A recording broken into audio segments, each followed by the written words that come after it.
Afternoon everyone. Today I'm going to discuss my part on Carl Rogers self-theory or person-centered theory.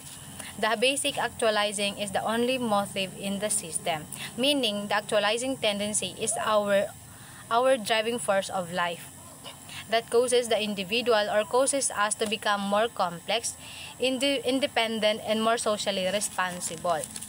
The actualizing tendency is an innate drive within every individual to grow, develop, and become the best version of themselves. And the primary manifestation of this tendency, the primary manifestation of this tendency is the development of the self, which is the unique, ever-evolving concept of who we are. And Carl Rogers have 6 properties of the self. The first one is the self develops out of the organism's interaction with the environment. So the self emerges through our interaction with the world around us. Or kumbaga na-adapt natin kung ano yung nasa environment natin, kung ano yung nasa paligid natin. So for example, ang isang bata na lumaki sa pamilya na mahilig sa musika. So yung bata na yun, maaari siyang magkaroon ng hilig sa musika or pwede niyang ma-adapt yung pagkahilig sa musika. Number 2, it may interject other people's values and perceive this in a distorted fashion. So we may internalize other values and beliefs sometimes in a twisted way.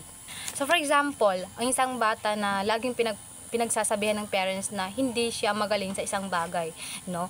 Hindi ka magaling sa sport na yan, ganyan. So yung batang yun, pwede niyang or maaari niyang paniwalaan yun kahit na hindi naman talaga totoo.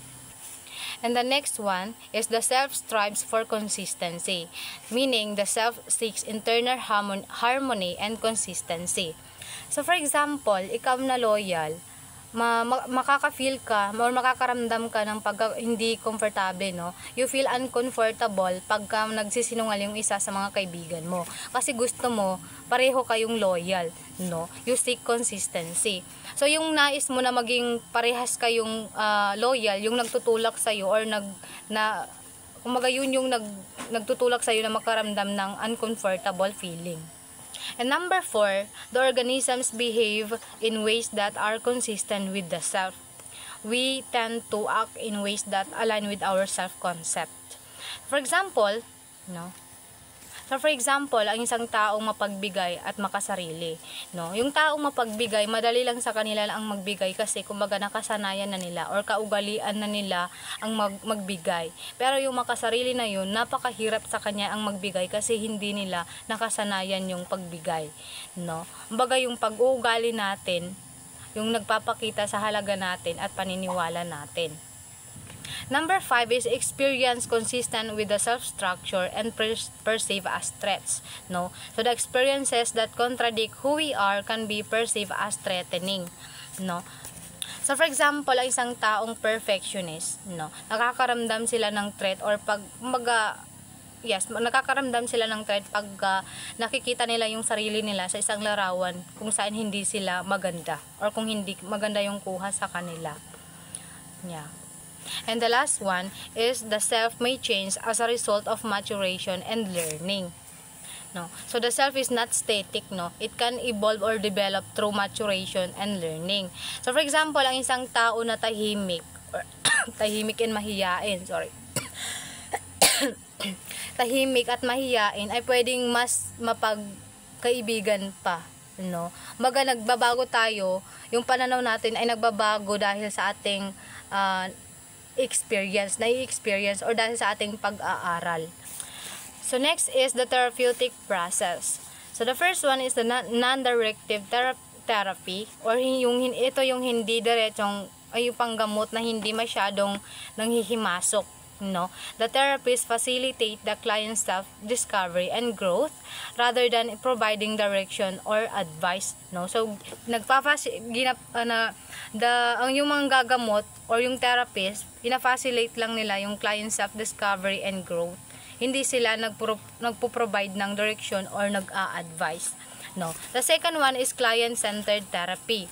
So ito naman yung paggamot na nakasenter lang talaga kay client, no? They emphasizes the client's autonomy and self-understanding Therapist creates a safe and supportive environment for clients to explore their feelings and experiences. No? Kumbaga, nagbibigay sila ng safe and supportive environment para kay client na ma-explore ang feelings nila at experience nila.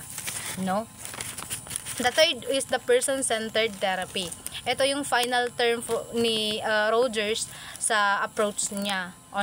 So, this emphasizes the inherent worth and potential of each individual, or binibigyang diin ang likas na halaga at potential ng bawat individual.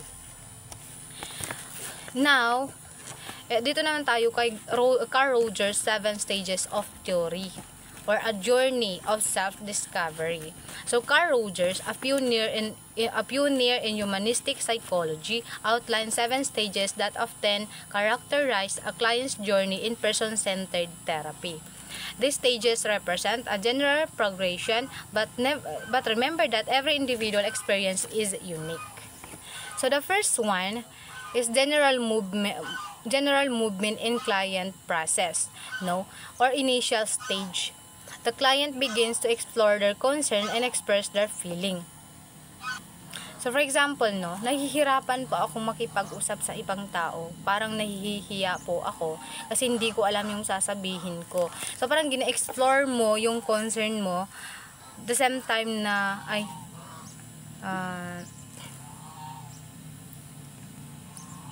na-explore mo yung concerns mo the same time na in-express mo yung feelings mo. So the second one is client is defensive and not open to change or resistance stage. The client may resist change and be defensive. So for example, bakit ako magbabago? Or ayokong magbago, masaya naman ako sa buhay ko. So nandun yung pagre-resist, nagre-resist kang magbago kasi masaya ka naman. The next one is clients talk about other people or externalizing stage. So the client talk about the other people and their problems rather than their own. So for example, ang kulit ng kapatid ko, lagi niya akong inaasar. So pinag-uusapan mo yung kapatid mo instead na yung sarili mo. Pinag-uusapan mo yung problema sa kanya instead of your own problem. So the next one is clients talk about themselves but as an object. The clients begins to talk about themselves but they may still focus on the past, not in the present. So for example, sabihin mo, nung bata pa ako, lagi akong pinapagalitan ng nanay ko. So you talk about your past, hindi yung present mo. Number 5, client voice current feelings and own responsibility for action, or emotional awareness stage. So the clients becomes more aware of their feelings and takes responsibility for their action. So for example, sinasabi mo na masama akong magalit, or nagiging ibang tao ako pag nagagalit ako. Therefore, ayokong magalit or kaya ko iniiwasang magalit. So aware ka na masamang tao ka, nagiging masamang tao ka pag nagagalit ka or pag galit ka. Kaya inuunahan mo nang umiwas or iwasan na magalit. And the next is the client is becoming more congruent and accepting of others, or congruent stage. So meaning their inner and outer experience are aligned. They are more accepting of themselves and others. So for example, sabihin mo, tanggap ko naman yung pagkakamali ko, or tanggap ko na ang mga pagkakamali ko kasi lahat naman nagkakamali. So tanggap mo na yung pagkakamali mo kasi alam mo na lahat naman tayo ay nagkakamali, o lahat naman ng tao ay nagkakamali. So the last one is clients live in the present moment, or the full functioning stage. So the clients trust their inner experiences and is open to new possibilities. So for example, sabihin mo, masaya na ako sa buhay ko ngayon. Nakikita ko na yung magagandang nasa paligid ko at may tiwala na rin ako sa sarili ko. So kumbaga, may tiwala ka na sa sarili mo at nasa present ka na kasi nakikita mo na kung ano yung magaganda sa paligid mo. Alam mo na rin na masaya ka na sa buhay mo ngayon. no? So that's mean nasa full functioning stage ka na, no? So that's all the seven